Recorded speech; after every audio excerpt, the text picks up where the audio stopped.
Ever since the old Crestwood Waterpark opened its gates 5 years ago, it quickly became the heart of our small town. Nestled on the outskirts, it offered a splash of excitement and a respite from the mundane routines of daily life. The towering slides, sprawling wave pools, and colorful lazy rivers attracted families and thrill-seekers alike, turning weekends into bustling affairs. Yet, beneath the surface of joyful laughter and sun-soaked days, an undercurrent of unease began to ripple through the community. I remember the first time I heard the whispers. It was late September, just as the summer crowds were thinning and the air carried the first hints of autumn chill. My friend Emily and I were walking home from our part-time jobs at the park, our conversations filled with plans for the upcoming school year. As we passed by the main entrance, a soft, almost imperceptible melody floated out, carried by the evening breeze. It was the haunting strains of a music box tune, sweet and melancholic, yet undeniably out of place amidst the fading sounds of laughter and water splashing. "Did you hear that?" Emily asked, her brows furrowed in confusion. I nodded, glancing back toward the park. The lights were dimmed, and most of the rides were closed for the night. Probably just the wind playing tricks on us. But it wasn't the wind. Over the next few weeks, more reports surfaced. Some claimed to see fleeting shadows near the old carousel, now rarely used since the grand opening. Others spoke of figures lurking around the back entrance, where the maintenance sheds stood like silent sentinels.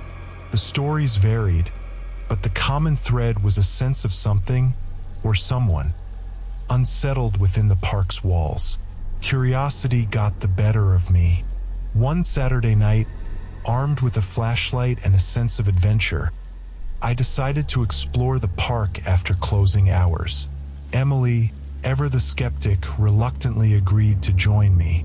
We slipped past the security gates, our hearts pounding with a mix of fear and excitement. The park was eerily quiet, the usual sounds of water slides and children's laughter replaced by the distant hum of machinery and the occasional creak of metal under the night's embrace. We made our way to the carousel first. The ornate horses, usually vibrant and animated, stood motionless under the pale glow of the moonlight. As we circled the area, a chill ran down my spine. That's when we saw it. A shadowy figure standing at the edge of the platform, staring blankly into the darkness. Emily grabbed my arm, her eyes wide with fear. Before we could react, the figure vanished, leaving us both breathless and questioning our sanity. Determined to uncover the truth, we delved into the park's history. What we found was a tapestry of forgotten stories and unresolved tragedies. Decades ago, before Crestwood Waterpark existed, the land had been home to an amusement park called Riverview Park. It was a beloved spot until a series of unexplained accidents and disappearances led to its abrupt closure. Local legends spoke of restless spirits unable to move on, their presence lingering long after the rides had been dismantled. As we pieced together the past, it became clear that Crestwood was built on the remnants of Riverview. The integration of the old structures into the new water park was seamless, but perhaps too seamless. The spirits, unsettled by the transformation of their playground, found new ways to make their presence known. Every unexplained sound, every fleeting shadow, seemed to be a message, a plea for recognition and closure. One night, as autumn deepened and the nights grew colder, Emily and I decided to return to the carousel, hoping to communicate with whatever lingered there. Armed with a voice recorder and a small camera, we sat in silence, waiting. Minutes passed with nothing, and just as we were about to give up, the music box tune returned, louder this time. The carousel began to turn slowly, the lights flickering on one by one. A figure appeared, more distinct than before. A child, eyes hollow, smiling sadly as the ride spun. We froze, the reality of the supernatural pressing down on us. Emily reached out tentatively, her voice barely a whisper. "Is someone here?" The child tilted its head, the smile fading into a look of sorrow. "Why can't we stay?" Before we could respond, the carousel stopped abruptly, plunging us into darkness. The music box ceased, and the figure dissolved into the night. Trembling, we knew we couldn't ignore the signs any longer. The park wasn't just a place of fun and recreation. It was a living memory of past sorrows, a bridge between the living and the departed. As dawn broke, casting a pale light over Crestwood Waterpark, Emily and I made a pact to uncover the full extent of the park's haunted legacy. What secrets lay hidden in the shadows? What stories of Riverview needed to be told? The answers awaited, and with them, the key to bringing peace to both the living and the restless spirits that called the water park home. The morning sun filtered through my bedroom curtains, casting long shadows across the floor. I woke with a start, the remnants of last night's encounter at Crestwood Waterpark lingering in my mind. Emily's voice echoed in my thoughts, her question still unanswered. "Why can't we stay?" The weight of those words pressed on me, igniting a determination to delve deeper into the mystery that now entwined our lives. After a sluggish breakfast, Emily and I met at our usual spot behind the old high school. Her expression was serious, mirroring the resolve I felt. "We can't let this go," she said quietly. "There's something unfinished here, something that needs closure." I nodded in agreement. But where do we start? The history we found is just the beginning. Emily pulled out her phone, displaying a series of documents she had managed to digitize from the local library's archives. I did some more digging last night. There are records of Riverview Park's closure, but not much else. No detailed reports on the accidents or disappearances. It's like they were erased from history. I took the phone, scrolling through the scanned pages. Old newspaper clippings detailed minor incidents, broken rides, a few injuries, but nothing that hinted at the deeper tragedies whispered about in local legends. There has to be more, I mused. Maybe someone still remembers, someone who knows what really happened. Emily's eyes sparkled with an idea.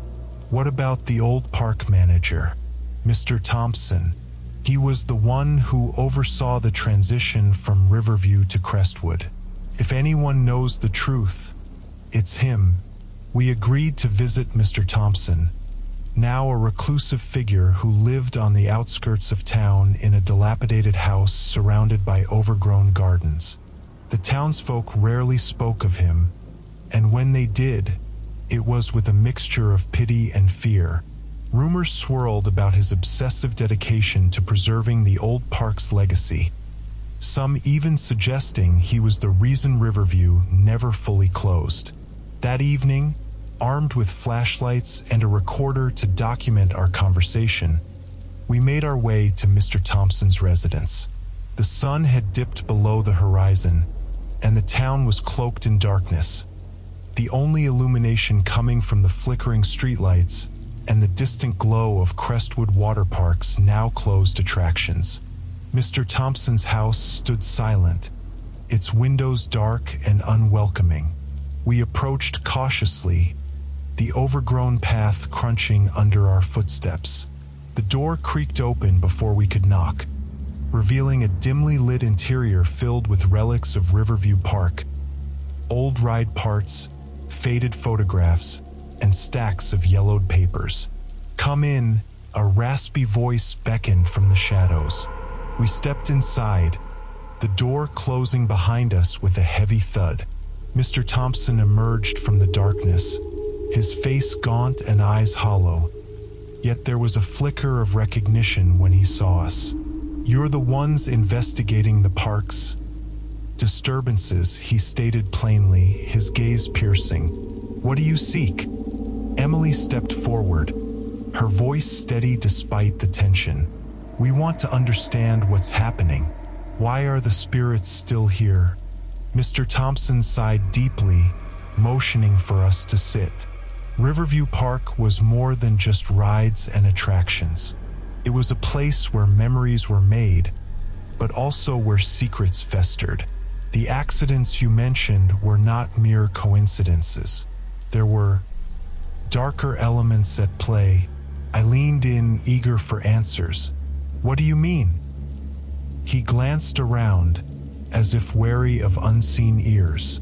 There were employees who didn't want the park to close. They believed that Riverview's magic was tied to something beyond our understanding. When the park was shut down, those individuals tried to preserve its essence, even if it meant resorting to desperate measures. Emily frowned. "Desperate measures? Are you saying there was foul play involved in the closure?" Mr. Thompson nodded slowly. "Not just closure. The land itself holds a certain energy, something that Riverview tapped into for its success. When Crestwood was built, that energy was disrupted, causing unrest among those who had been connected to it for so long." A chill ran down my spine. "So, the hauntings are a result of that disruption?" "In part," he replied. "But there's more. The remnants of Riverview's dark practices linger, intertwining with the new park's operations. That's why you're experiencing these phenomena. Because the two are inseparably linked." We sat in silence, absorbing the gravity of his words. "Is there a way to appease the spirits? To bring peace to both Riverview and Crestwood?" I asked, hoping for a solution. Mr. Thompson considered the question carefully. "There might be. To heal the rift, you need to acknowledge the past and honor the memories of those who were lost or trapped in Riverview. But it's not just about recognition. It requires understanding the deeper forces at play and addressing them directly." Emily exchanged a glance with me. "What do we need to do?" He stood, moving towards a cluttered desk filled with old journals and maps. "There are specific locations within the park where the energy is most concentrated. You need to visit these sites, document any anomalies, and perform acts of remembrance. But be cautious. These places can be unpredictable, and not everyone who tries to confront the past succeeds." As he spoke, I felt a mix of fear and determination. This was bigger than anything we had imagined, but we couldn't turn back now. The spirits were reaching out, and it was our responsibility to help them find peace. Leaving Mr. Thompson's house, the night air felt heavier, laden with the weight of our new mission. Crestwood Waterpark loomed in the distance, its lights dimmed but still visible against the dark sky. We knew that uncovering the full extent of Riverview's legacy would not only reveal the truth behind the hauntings, but also challenge our understanding of reality itself. The following days were a whirlwind of research and preparation. We pored over old maps, identifying key locations within the water park that had once been part of Riverview.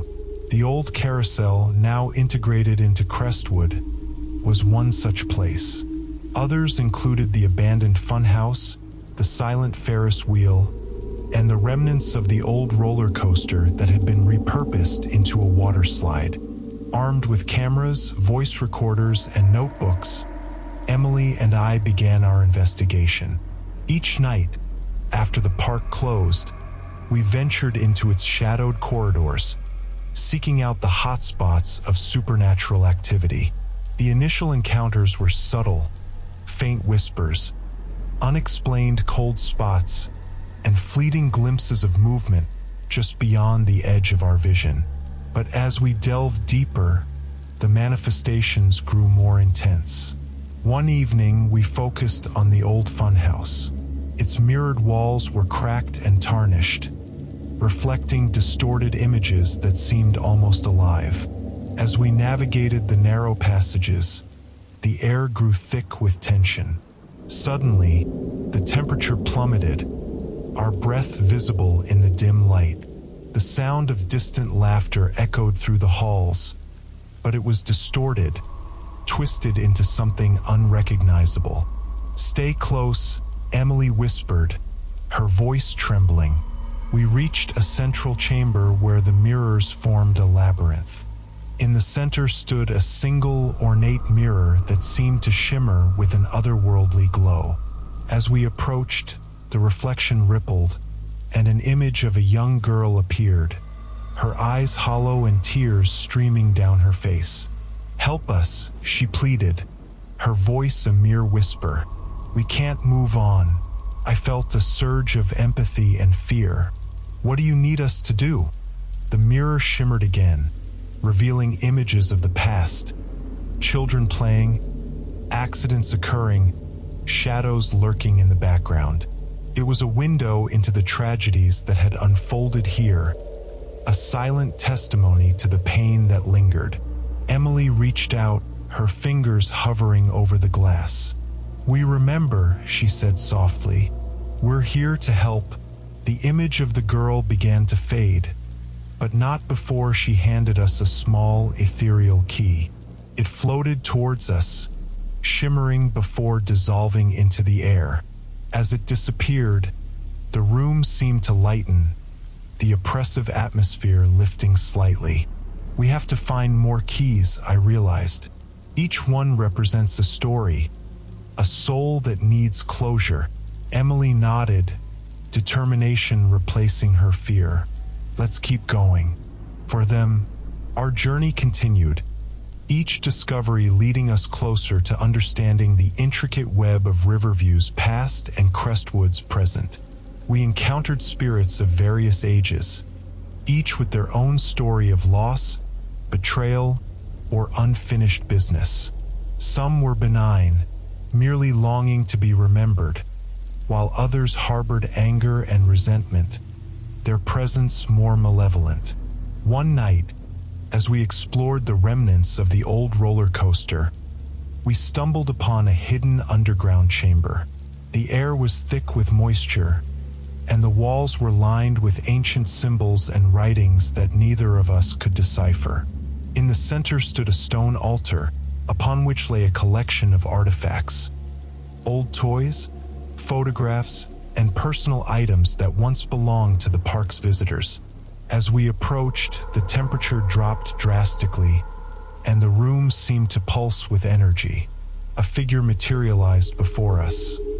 A man, perhaps in his 50s, with a stern expression and eyes that seemed to bore into our souls. "Why are you here?" he demanded, his voice echoing through the chamber. "We're trying to help," I replied cautiously. "We want to bring peace to the spirits trapped here." The man studied us for a moment before nodding slowly. "Very well, but to truly heal this place, you must confront the source of the unrest. There's a dark presence that binds the spirits to Riverview. It's not just the memories. It's something more sinister." Emily stepped forward, her courage unwavering. "What do we need to do?" The man gestured towards the altar. "These artifacts hold the key to unlocking the darkness. You must perform a ritual of remembrance, acknowledging each item's significance and releasing the pain attached to it. Only then can the true source be vanquished." We exchanged a glance, understanding the magnitude of the task ahead. This was no longer just about documenting hauntings. It was about actively intervening to change the very fabric of the park's supernatural state. Over the next weeks, we meticulously gathered the artifacts, each one representing a fragment of Riverview's troubled past. We organized them in a designated area of the park, setting up candles and arranging the items in a circle around the stone altar we had discovered. Mr. Thompson provided guidance, sharing knowledge from his extensive research on the park's history and the rituals that might aid in our mission. The night of the ritual arrived, and a palpable tension hung in the air. The park was eerily quiet, the usual sounds of water slides and distant chatter replaced by an oppressive silence. As we stood around the altar, the full moon cast long shadows, illuminating the symbols etched into the stone. Emily began the ceremony, her voice steady as she recited passages of remembrance and acknowledgement. I followed suit, each word carrying the weight of our intentions to heal and release. One by one, we addressed the artifacts, sharing the stories they represented and offering our respect to the spirits connected to them. As the ritual progressed, the air thickened, and a sense of foreboding settled over us. The shadows around the perimeter of the circle seemed to grow darker, swirling with an unseen force. A low hum filled the space, building in intensity until it reached a crescendo that reverberated through our bones. Suddenly, the ground beneath us trembled, and a vortex of dark energy materialized above the altar. From its depths emerged a figure cloaked in shadows, its presence exuding malevolence and power. "You dare challenge me?" It boomed, the voice both ancient and ageless. "We seek peace for the lost souls," I declared, stepping forward despite the fear gnawing at me. "We won't let you keep them bound here." The shadowy entity laughed, a sound that echoed like the breaking of glass. "Peace? They are mine to command. Riverview's power flows through me, and Crestwood only strengthens my hold." Emily joined me, her determination unwavering. "We won't back down. We'll do whatever it takes to free them." The entity lunged towards us, the darkness coalescing into tangible tendrils that sought to engulf us. Instinctively, we held hands, forming a barrier of unity and purpose. The ritual intensified, our voices rising above the chaos as we continued to honor each spirit, their stories intertwining with ours. Light began to emanate from the circle, pushing back the darkness. The artifacts glowed, their energy merging with our intentions. The shadowy figure recoiled, its form destabilizing under the combined force of our resolve and the spirit's collective yearning for freedom. With a final, defiant roar, the entity shattered, dispersing into a cascade of dark particles that dissolved into the night. The vortex above the altar flickered and vanished, leaving behind a serene calmness that settled over the park. Breathing heavily, we stood together amidst the remnants of the ritual, the weight of what we had accomplished sinking in. The oppressive atmosphere had lifted, replaced by a sense of tranquility that hadn't been felt in years. "We did it," Emily whispered, a mixture of relief and disbelief in her voice. I nodded, feeling a profound sense of accomplishment and connection to the spirits we had helped release. "It's not over yet, but this is a start." As dawn broke, casting a golden hue over Crestwood Waterpark, the first signs of change became evident. The air felt lighter, the once frequent anomalies diminishing in intensity. The park seemed to breathe easier, its energy harmonizing with the natural rhythms of the town. Mr. Thompson met us at the entrance, a rare smile gracing his usually stern features. "You've done something incredible here. Riverview's legacy is finally at peace. Thanks to you." We exchanged weary but satisfied smiles, knowing that our efforts had made a tangible difference. The spirits were free, their stories acknowledged and honored, allowing both Riverview and Crestwood to coexist without the shadows of the past looming over them. But as we left the park that morning, a lingering sense of mystery remained. The darkness we had confronted hinted at deeper layers, yet to be uncovered, secrets that might one day resurface. For now, however, Crestwood Waterpark stood as a symbol of healing and resilience, a place where the echoes of the past had found their rest, and the community could move forward with newfound unity and understanding. Epilogue. Months passed since the ritual that had changed Crestwood Waterpark forever. The park flourished, attracting even more visitors with its blend of new attractions and the preserved charm of Riverview's legacy.